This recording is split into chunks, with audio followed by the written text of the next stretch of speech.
ನನ್ನ ಪ್ರೀತಿಯ ಸಹೋದರ ಸಹೋದರಿಯರೇ, ಸೆಪ್ಟೆಂಬರ್ 8ನೇ ತಾರೀಕು ನಮ್ಮ ತಾಯಿಯ ಜನನೋತ್ಸವವನ್ನು ಆಚರಿಸುತ್ತೇವೆ.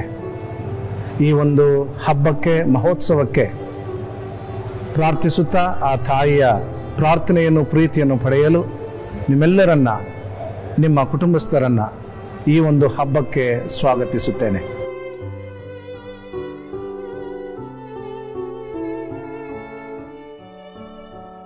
அன்பார்ந்த சகோதர சகோதரிகளே, செப்டம்பர் 8ஆம் தேதி நம்முடைய அன்னையின் பிறந்த நாளை கொண்டாடுகின்றோம். இந்த பிறந்த நாளை கொண்டாட நவ நாட்களோடு ஜெபித்து அவருடைய அன்பையும் ஜெபங்களையும் பெற உங்களையும் உங்கள் குடும்பத்தாரையும் அன்போடு வரவேற்கின்றேன்.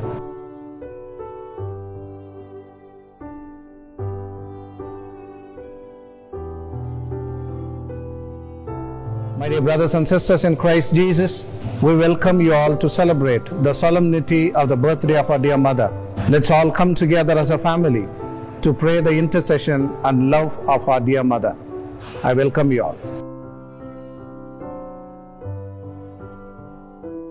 ಪ್ರೀತಿಯ ಸಹೋದರ ಸಹೋದರಿಯರೇ ಹಾಗೂ ಮಾತೆ ಮರಿಯಮ್ಮನವರ ಭಕ್ತಾದಿಗಳೇ, ನಿಮ್ಮೆಲ್ಲರಿಗೂ ತಿಳಿದಿರುವ ಹಾಗೆ ಸೆಪ್ಟೆಂಬರ್ 8ನೇ ತಾರೀಕು ಈ ತಾಯಿಯ ಜಯಂತಿಯ ಮಹೋತ್ಸವವನ್ನು ನಾವೆಲ್ಲರೂ ಕೊಂಡಾಡುತ್ತೇವೆ. ಈ ಹಬ್ಬಕ್ಕೆ ನಿಮ್ಮ ಮತ್ತು ನಿಮ್ಮ ಕುಟುಂಬವನ್ನು ಎಲ್ಲರನ್ನೂ ನಾವು ಹರ್ಷೋದ್ಗಾರದಿಂದ ಸ್ವಾಗತಿಸುತ್ತೇವೆ. ಬನ್ನಿ, ಮಾತೆ ಮರಿಯಮ್ಮನವರ ವರದಾನಗಳನ್ನು ಮತ್ತು ಅವರ ಮಧ್ಯಸ್ಥಿಕೆ ಮುಖಾಂತರ ನಿಮ್ಮ ಕುಟುಂಬಗಳಿಗೆ ಬೇಕಾದಂಥ ಆಶೀರ್ವಾದಗಳನ್ನು ಪಡೆದುಕೊಂಡು ಹೋಗಿರಿ ಎಂಬುದಾಗಿ ನಿಮ್ಮಲ್ಲಿ ಕೇಳಿಕೊಳ್ಳುತ್ತೇವೆ.